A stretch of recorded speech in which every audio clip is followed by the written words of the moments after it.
श्री शिवाय नमस्तु भयम। दोस्तों, जैसा कि आप सभी लोग जानते हैं कि 9 फरवरी 2026 यानी सोमवार को पड़ रही है फाल्गुन मास की कृष्ण पक्ष सोमवार अष्टमी तिथि। और दोस्तों, यह वह तिथि है जो फाल्गुन मास में पड़ने वाली सबसे बड़ी तिथि है, क्योंकि यह सोमवार के दिन पड़ रही है और इसका बहुत ही बड़ा और विशेष महत्व हो जाता है। पूज्य गुरु जी ने कहा है कि अगर कभी भी मौका लग जाए और फाल्गुन महीने की अष्टमी तिथि सोमवार को पड़ जाए तो आप लोगों को 3 दीपक वाला उपाय तो अवश्य ही करना चाहिए। इन दोनों का संयोग बहुत ही कम आता है।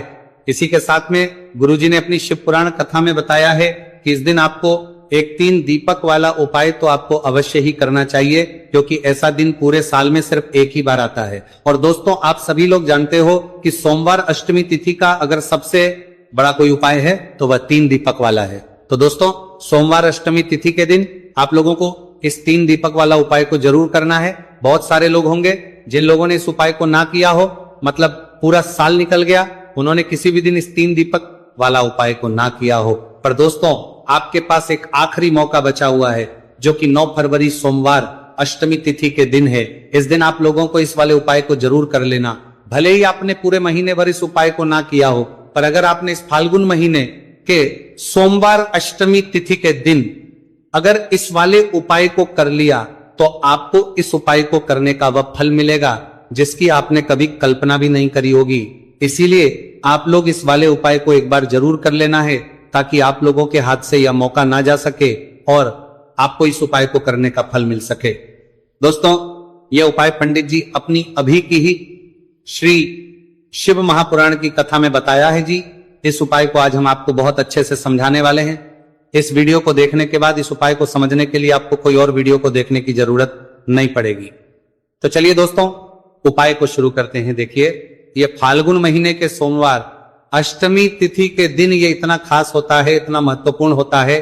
देखा गया है कभी कभी बड़े बड़े पूजा पाठ अनुष्ठान जो मनोकामना पूर्ण नहीं होते, वो फाल्गुन महीने की सोमवार अष्टमी तिथि के दिन एक छोटे से उपाय करने से ही आपकी मनोकामना पूर्ण हो जाती है। और बहुत सारे लोगों ने इस उपाय को किया भी है और उनको इस उपाय को करने का फल भी जरूर मिला है। अगर आप लोग भी इस उपाय को करना चाहते हैं तो आप इस उपाय को पहले अच्छे से समझ लेना, सुन लेना, उसके बाद करना। आपको इस उपाय का फल जरूर मिलेगा और इस उपाय कर लेने से आपके घर में चाहे किसी भी प्रकार की दुख और समस्या क्यों ना चल रही हो, आपको उसका कारण भी नहीं पता है कि भाई ये समस्या किस कारण से चल रही है, उसका कुछ भी कारण हो सकता है, जैसे पितृदोष हो सकता है या किसी भी तरह का मंगल दोष भी हो सकता है। तो इस दिन आप लोगों को ये वाला उपाय कर लेना है। ये एक ऐसा उपाय है जिस उपाय को अगर किसी विशेष दिन पर किया जाए तो भाई उस विशेष दिन का जो है वो तो हमें मिलता ही मिलता है, पर हमने उस दिन पर इस उपाय को किया है तो हमें उससे भी बड़ा फल मिलता है और फल बहुत जल्दी मिलता है, क्योंकि आप इस उपाय को बहुत ही बड़े और विशेष दिन पर कर रहे हो। तो चलिए अब उपाय के बारे में बात करते हैं, लेकिन उससे पहले आप लोगों को यह जानना आवश्यक है कि आखिर ये उपाय किस समय करना है, किसको करना है और कैसे करना है। तो चलिए हम आगे आपको वीडियो में एक एक करके बता देते हैं, लेकिन उससे पहले अगर आप लोग हमारे चैनल पर पहली बार आए हैं या फिर मेरी आज पहली बार सुनना करते हैं रहे हैं तो हमारे चैनल को सब्सक्राइब जरूर कर लेना और इस वीडियो को लाइक करके कमेंट बॉक्स में श्री शिवाय नमस्तु भयम ओम नमः शिवाय जरूर टाइप कर देना। तो दोस्तों, इस 3 दीपक वाला उपाय को हमें इस सोमवार अष्टमी तिथि के दिन कैसे करना है, किसको करना है, किस समय करना है और कहां पर करना है, ये सारे सवालों के जवाब आपको इस वीडियो में मिल जाएंगे। और जो ये वीडियो देखेगा भाई, उसको 3 दीपक वाला उपाय करना चाहिए, क्योंकि इस दिन 3 दीपक वाला उपाय का भी बहुत ही बड़ा और विशेष महत्व होता है। और जब बात आ जाए 3 दीपक वाला उपाय की तो ये सोने पे सुहागा वाली बात हो जाती है और ये एक बहुत ही बड़ा उपाय हो जाता है इस सोमवार अष्टमी तिथि का। तो अब दोस्तों, इस 3 दीपक वाला उपाय को आखिर करना किसको है, सबसे पहले हम लोग वो बात जान लेते हैं। तो देखो, घर की जो बड़ी माताएं बहनें होती हैं, माताओं बहनों में से कोई एक बड़ी माता बहन इस वाले उपाय को कर सकती है। और दोस्तों, अगर आप चाहें तो अपने घर में से सभी सदस्यों को भी इस उपाय को करवा सकते हैं। अगर किसी व्यक्ति की खुद की कोई मनोकामना है, खुद की कोई दुख और परेशानी है जो कि वो अपने लिए ही करना चाहता है, इस वाले उपाय को तो वो खुद अपने लिए भी कर सकता है। बाकी अगर कोई घर में से ऐसा है जो कि अपने पूरे घर परिवार की सुख और शांति के लिए ये वाला उपाय करना चाहता है, भाई वो भी कर सकता है, उसमें भी कोई दिक्कत वाली बात नहीं है। कहने का मतलब यह है कि इस उपाय को हर एक सदस्य भी कर सकता है और पूरे घर परिवार के सदस्य के लिए घर की बड़ी माताओं बहनों में से कोई एक माता बहन भी कर सकती है। माताएं बहनें अगर घर में उपस्थित ना हो या वो ये वाला उपाय ना कर पा रही हो तो फिर घर का कोई बड़ा सदस्य भी इस 3 दीपक वाला उपाय को कर सकता है, चाहे फिर वह पुरुष ही क्यों ना हो, उसमें भी दिक्कत वाली बात नहीं। उसके बाद में दोस्तों जो अगला प्रश्न निकल कर आता है वो यह आता है, इस उपाय को लेकर के आखिर इस उपाय को हमें किस समय करना है, सुबह के समय करना है कि शाम के समय करना है? तो देखो इस वाले उपाय को आप लोग सुबह के समय भी कर सकते हो और शाम के समय प्रदोष काल में भी कर सकते हो। अब अगर आप पूछो कि भाई सब सबसे उत्तम समय कौन सा रहेगा इस 3 दीपक वाला उपाय को करने का, तो हम आपसे बस यही कहा कि इस उपाय को आप सुबह के समय करेंगे तो ज्यादा बेहतर होगा। बाकी अगर प्रदोष काल शाम के समय भी करेंगे तो भी अच्छा होगा, उसमें कोई भी दिक्कत वाली बात नहीं है। तो अब दोस्तों जो अगली सबसे बड़ी और महत्वपूर्ण बात आती है वो ये आती है कि सुबह अगर हम उपाय को करेंगे तो हमें कितने बजे से लेकर कितने बजे तक के बीच में करना है, और शाम के समय प्रदोष काल में करेंगे तो हमें कितने बजे से लेकर कितने बजे के बीच में करना है। तो देखो सुबह जितनी जल्दी हो सके आप उपाय को करने की कोशिश करना। बाकी अगर किसी कारणवश लेट भी हो जाओ, थोड़ी देर भी हो जाए तो 10 या 11 बजे तक भी आप उपाय कर लेना, पर 12 बजे से ज्यादा देरी ना हो, ठीक है, इस बात का ध्यान रखना। उसके बाद में दोस्तों अगर शाम के समय प्रदोष काल की बात करें, प्रदोष काल का जो समय है होता है वो शाम के 6 बजे से शुरू हो जाता है। मतलब शाम के 6 बजे से लेकर 7 बजे के बीच का जो समय होता है, समय प्रदोष काल का समय होता है। तो आप इस उपाय को 7 या 8 बजे के बीच में भी कर सकते हो। मतलब शाम के 6 बजे से रात 8 बजे के बीच में आप कभी भी इस वाले उपाय को कर सकते हो, उसमें कोई भी दिक्कत वाली बात नहीं है। देखिए आज के इस पूरे वीडियो में हम 3 महा उपायों के बारे में जानेंगे जो कि आपकी अलग अलग मनोकामना की पूर्ति के लिए होने वाले हैं।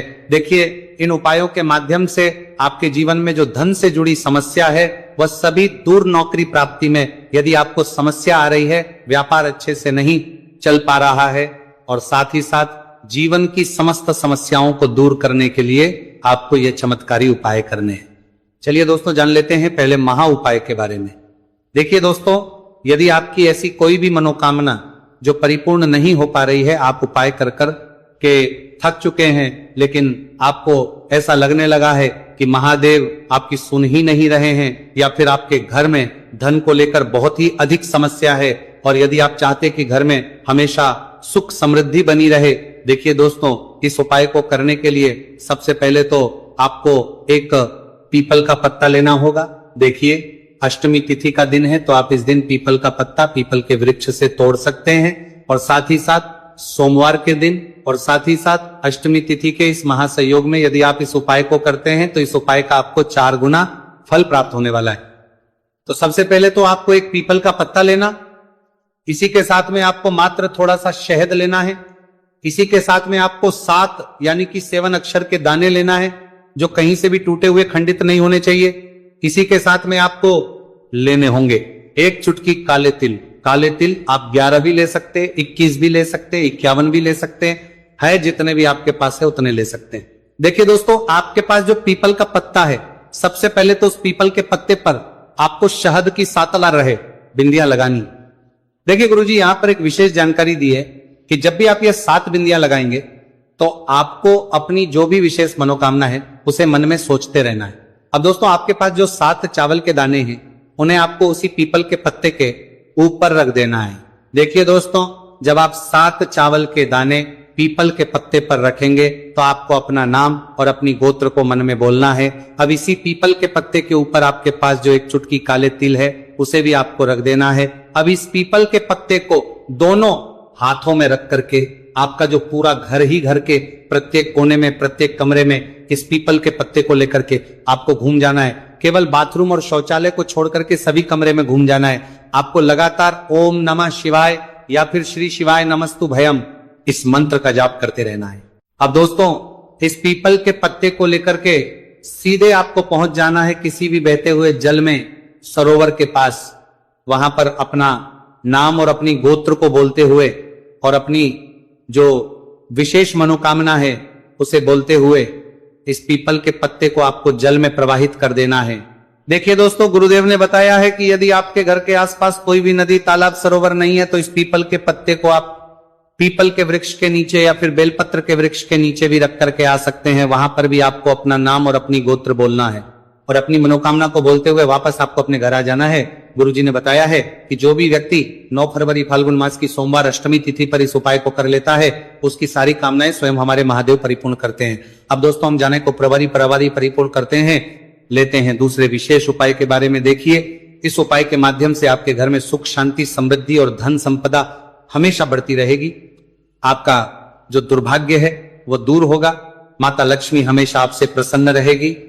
देखिए, इस उपाय के लिए आपको 3 दीपक लेने हैं। देखिए, पहला जो दीपक है वो आपको गोल बाती वाला दीपक लेना है और इस दीपक के अंदर आपको गौ माता का शुद्ध देसी घी डालना है।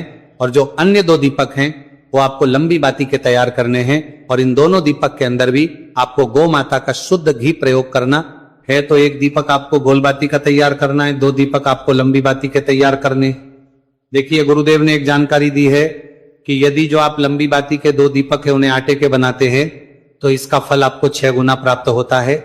अगर आप आटे का दीपक नहीं बना सकते हैं तो मिट्टी के दीपक ले सकते हैं, लेकिन गुरुजी ने बताया है कि आ का दीपक बनाएंगे तो आपको इसका 4 गुना फल प्राप्त होगा। अब दोस्तों, इन दीपक को आपको प्रज्वलित नहीं करना है। तीनों दीपक को सबसे पहले तो आपको लेकर के पहुंच जाना है, इससे 4 गुना फल प्राप्त होगा। 9 फरवरी फाल्गुन मास सोमवार अष्टमी तिथि पर बेलपत्र के वृक्ष के नीचे, अब जो आपके पास गोलबाती का दीपक है, सबसे पहले तो उसे आपको बेलपत्र के वृक्ष के नीचे प्रज्वलित करना है। दीपक के नीचे आपको आसन के रूप में चावल के दाने रख देना है। तो पहला गोल बाती का दीपक आपको बेलपत्र के वृक्ष के नीचे प्रज्वलित करना है। अब जो 2 दीपक बचे हुए हैं उन्हें आपको अपने घर पर लेकर के आना है। घर में जब भी आप प्रवेश करेंगे तो आपके सीधे तरफ आपको जो लंबी बाती का दीपक है इसे प्रज्वलित करना है। यानी कि मुख्य द्वार में जब भी आप प्रवेश करते हैं तो आपके सीधे हाथ की तरफ लंबी बाती का दीपक आपको प्रज्वलित करना है। इस दीपक के नीचे भी आपको आसन के रूप में कुछ ना कुछ अवश्य लगाना है। और तीसरा जो लंबी बाती का दीपक है उसे आपको अपने घर के मंदिर में माता लक्ष्मी के सामने प्रज्वलित कर देना है। ध्यान रखना, दीपक की जो बत्ती है उसका मुख आपको उत्तर दिशा की रखना है। गुरुदेव ने बताया है कि जब भी आप तीनों दीपक को प्रज्वलित करेंगे तो उनमें आपको एक एक कमल गट्टा भी डालना है। देखिए, इस उपाय का महत्व क्या है। जब भी आप बेलपत्र के वृक्ष के नीचे एक दीपक प्रज्वलित करेंगे तो वहां पर माता लक्ष्मी का निवास होता है। और दूसरा दीपक जो आप अपने घर के मुख्य द्वार पर लगाएंगे तो माता लक्ष्मी आपके मुख्य द्वार तक आएंगी। और जब भी आप तीसरा दीपक प्रज्वलित करते हैं तो माता लक्ष्मी आपके घर के मंदिर में निवास करती है। तो इस प्रकार से आपको यह विशेष उपाय भी करना है। हम जान लेते हैं तीसरे महा उपाय के बारे में। देखिए, इस उपाय के माध्यम से भी आपकी मनोकामना पूर्ति होने वाली है। देखिए, इस उपाय के अंतर्गत यदि आप अपना घर खरीदना चाहते हैं या फिर यदि आप अपने जीवन में मन चाहे वर्ग की प्राप्ति करना चाहते हैं या फिर यदि आप मन चाही नौकरी की प्राप्ति करना चाहते हैं तो ऐसी मनोकामनाएं को परिपूर्ण करने के लिए आपको यह उपाय करना चाहिए। देखिए, इस उपाय का फल आप 4 गुना प्राप्त होने वाला है क्योंकि कल अष्टमी तिथि है। देखिए, इस उपाय के लिए मात्र आपको 1 लोटा शुद्ध जल लेना है तांबे के पात्र के अंदर अपने घर से। अब दोस्तों, इसी के साथ में आपको मात्र 1 चुटकी हल्दी लेनी है। इसी के साथ में आपको लेना होगा 1 चावल यानी कि अक्षत का दाना। चावल का दाना कहीं से भी खंडित नहीं होना चाहिए। और इसी के साथ में आपको लेना होगा 1 लाल फूल। देखिए, फूल आप किसी भी प्रकार का ले सकते हैं, केवल आपको फूल जो है वो लाल ही लेना है। अब दोस्तों, सबसे पहले तो आपके पास जो 1 चुटकी हल्दी है, 1 चावल का दाना है और 1 जो आपने लाल फूल लिया है, उन तीनों को उस पात्र के अंदर डाल देना है। अब दोस्तों, इस कलश को आपको दोनों हाथों से पकड़ना है और इस कलश को सीधे लेकर के आपको पहुंच जाना है पीपल के वृक्ष के नीचे। ध्यान रखें दोस्तों, कल सोमवार का दिन है, साथ ही साथ अष्टमी तिथि की पवित्र तिथि है। तो इस उपाय को आप सोमवार के दिन कर सकते हैं। और इसी के साथ में आपको 1 गोलबाती का दीपक भी लेना होगा। देखिए दोस्तों, सबसे पहले तो आपके पास जो 1 लोटा शुद्ध जल है, इसे आपको पीपल के वृक्ष की जड़ में धीरे धीरे समर्पित कर देना है, हरिहर महादेव का मन में स्मरण करते हुए। और इसके बाद आपके पास जो 1 गोलबाती का दीपक है, इसे भी आपको पीपल के वृक्ष के नीचे प्रज्वलित आ जाना है। गुरुजी ने बताया है कि जो भी व्यक्ति इस उपाय को इस प्रकार से कर लेता है उसके जीवन में सारी मनोकामनाएं इस फाल्गुन मास के अंदर परिपूर्ण होती हैं। तो दोस्तों, ये थे पूज्य गुरुजी द्वारा बताए गए कुछ बहुत ही खास उपाय। अगर आपको जानकारी अच्छी लगी हो तो वीडियो लाइक करिएगा। मिलते हैं फिर एक नए वीडियो के साथ। श्री शिवाय नमस्तु। भयम।